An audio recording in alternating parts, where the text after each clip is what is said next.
आज के परम पावन दिन हम सब शिव भक्त आपके दिव्य, अलौकिक एवं विराट स्वरूप के दर्शन करने के इच्छुक हैं। हाँ स्वामी, आज के परम पावन दिन आपके विराट स्वरूप के दर्शन करना तो हम सबका सौभाग्य है।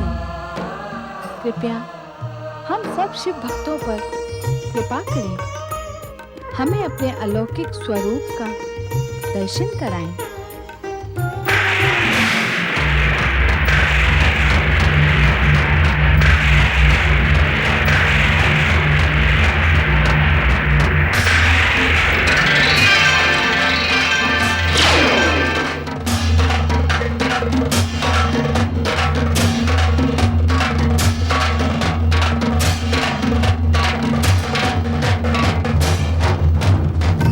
परब्रह्म परमेश्वर भगवान भोलेनाथ की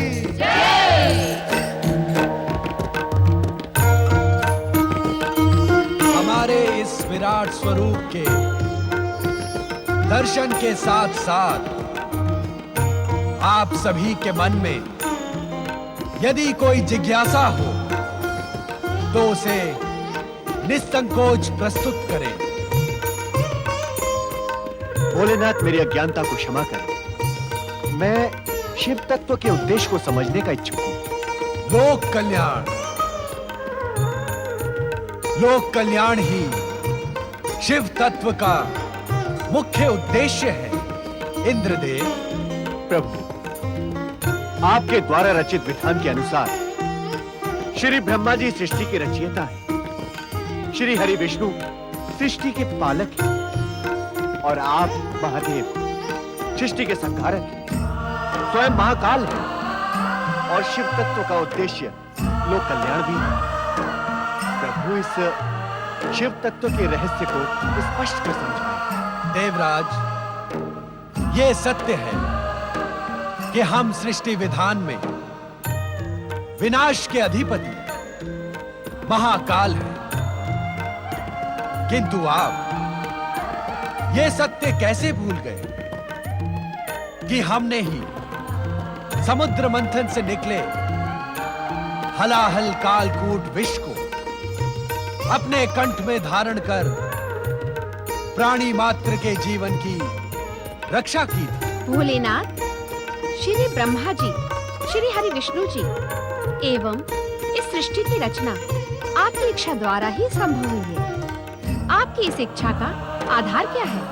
देवी सरस्वती, इस शिव इच्छा का आधार है शिव तत्व की सर्वव्यापकता, कारण कि ये समस्त सृष्टि मुझ में समाई हुई तथा मैं इस समस्त सृष्टि के कण कण में विद्यमान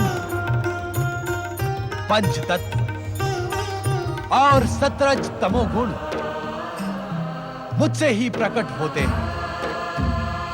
मैं प्राणी मात्र के हृदय में स्थित आत्मा हूं।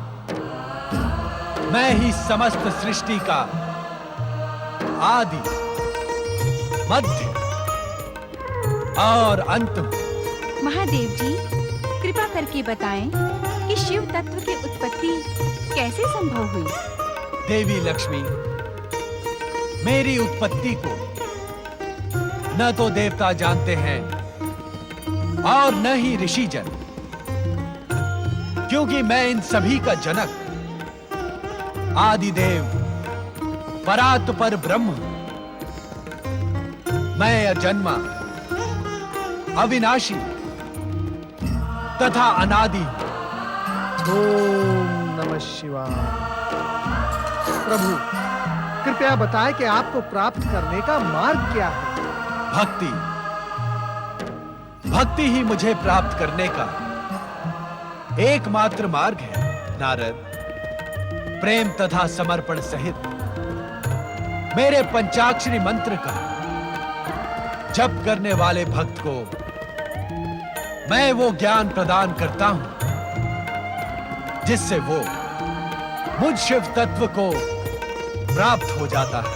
भोलेनाथ, भोलेनाथ कृपया बताएं आपके इस सृष्टि को विनाश से कैसे बचाया जा सकता है?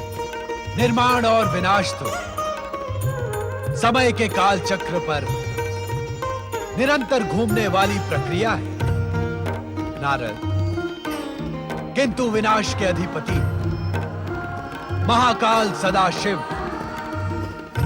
ये विश्वास अवश्य दिलवा सकते हैं कि जब तक प्राणियों में धर्म और भक्ति का अंश शेष है, तब तक ये सृष्टि विनाश से सुरक्षित है।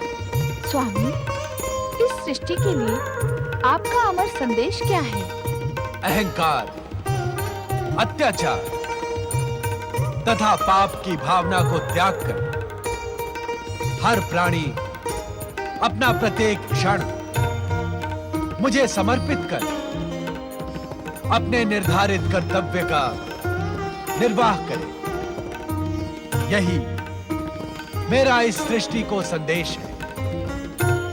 नित्य शिव पूजन ही जीव का एकमात्र कर्म और धर्म है। ओम नमः शिवाय पंचाक्षरी मंत्र का जाप करें, सभी दुखों का निवारण हो। सर्वेश्वर जगत रक्षक एवं महाशिवरात्रि पर्व की जय।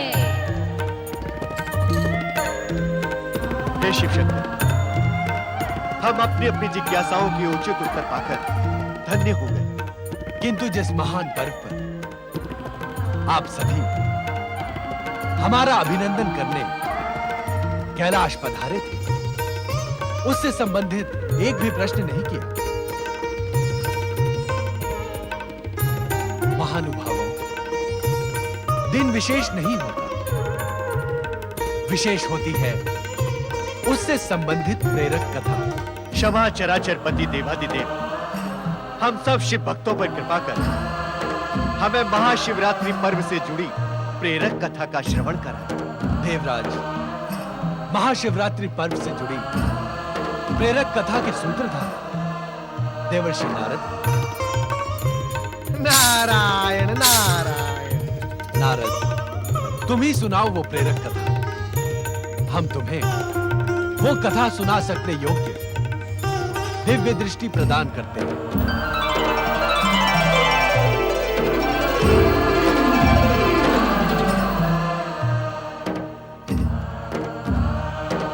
ओम नमः शिवाय। सुनो शिव भक्तों, सुनो शिव भक्ति की महान तथा प्रेरक कथा सुनो।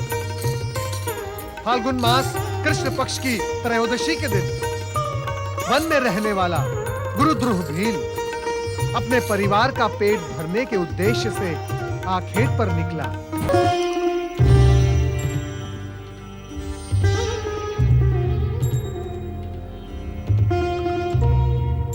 गुरुद्रुह, तू इस निरीह प्राणी के प्राण क्यों हरना चाहता है? इसने तेरा आखिर क्या अनिष्ट किया है जो तू इसके प्राणों के पीछे पड़ा हुआ है? मैं जानती हूँ आपका छोड़ा हुआ तीर लक्ष्य तक पहुंचकर खाली हाथ नहीं लौटता, किंतु आज मुझे देखने के पश्चात भी आपने तीर नहीं छोड़ा। आप किसी दुविधा में हैं और मेरी मृत्यु की घड़ी टल चुकी है। नहीं नहीं। भगवान के लिए मेरी ये विनती स्वीकार कर लीजिए। और तुमने छल किया तो? तुम न लौटी तो? मैं एक माँ। तुम चली जाओ यहाँ से, जाओ। इस दया भाव के लिए बहुत बहुत धन्यवाद। आपने अपना कर्तव्य पूरा किया, अब मैं भी करूंगी। घर में